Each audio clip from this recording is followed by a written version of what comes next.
Kwa jamani, tambue wito ulionao. Ujue maadui ambao unao. Unaposoma Mwanzo 39 kuna historia ya kijana Yusufu. Jinsi gani Yusufu alikuwa na ndugu zake. Katika ile adui ya jamii inayokuzunguka, unaona Yusufu alikuwa na ndugu zake wanaomzunguka. Watu takriban 12. Lakini ilikuwa siku ndugu zake waligeuka kuwa maadui wake. Amena.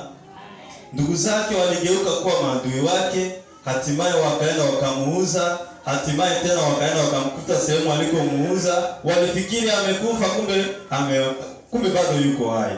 Sasa yule waliofikiri kwamba amekufa, kumbe sasa yeye ndio kiongozi kule ambaye ameenda kuwapokea. Amena. Jina la Bwana libarikiwe. Jina la Bwana libarikiwe.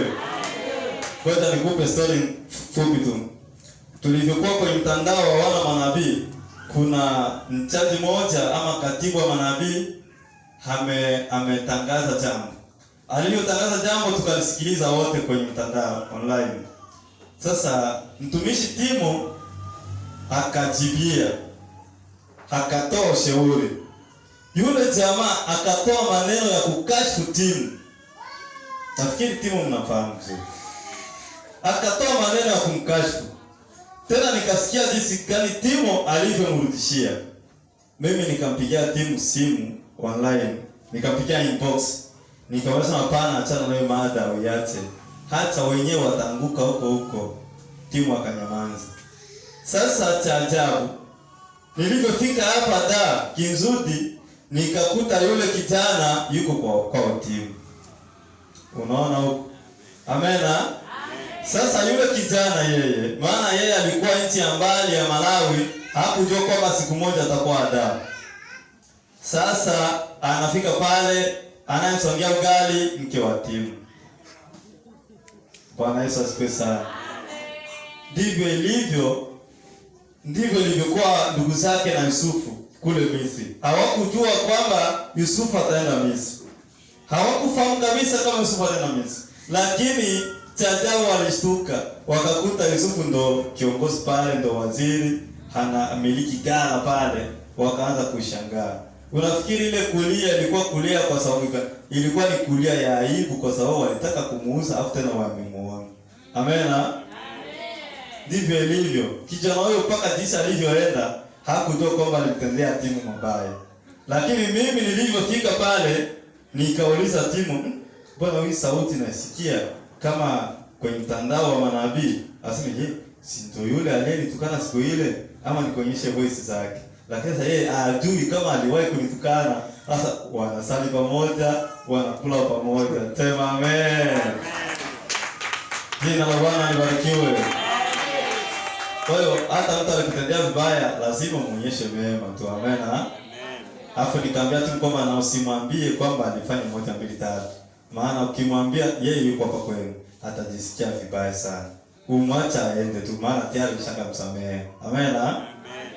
Kwa maana hiyo jamani, adui wa mtu, jamii inayokuzunguka inasababisha mtu kuwa adui sana na huduma yake. Yusufu alichaguliwa na Mungu kabla ya angali tumboni. Kama nilivyosema Mungu katika Yeremia kwamba nalikujua na nikutambua kabla tumboni. Yusufu na yeye ni miongoni mwa watu waliochaguliwa na Mungu. Lakini ndugu zake, kipawa kile alichokuwa nacho walikionea wivu.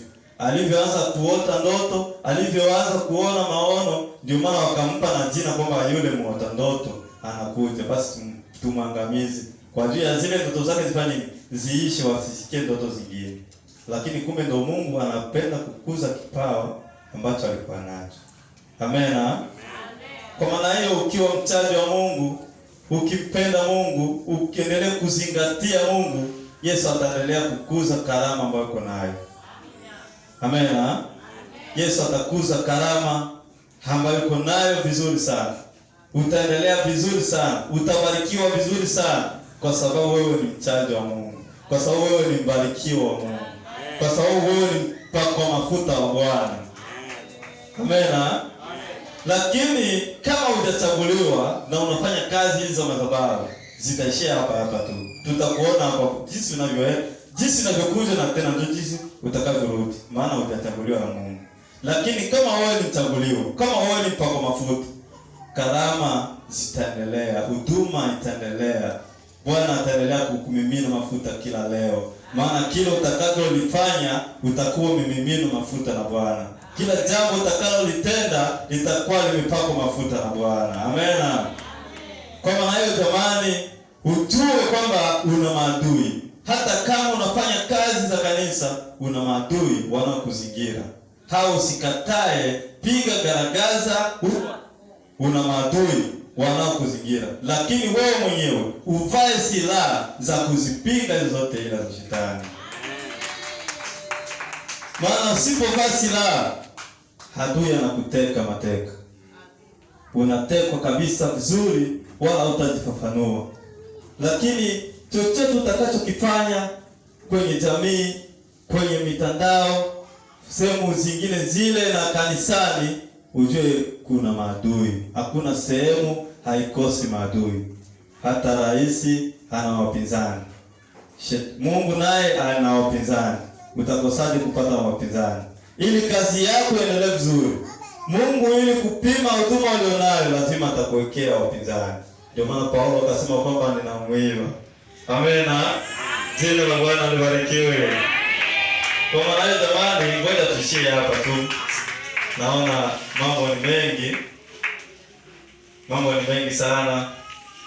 Unajua tukipanda kwenye madhabahu tunaongea sana na hatujafundisha. Ili tunafundisha kielimu. Kungekuwa na nafasi tungeruhusu maswali, lakini muda upo kwa kuruhusu maswali.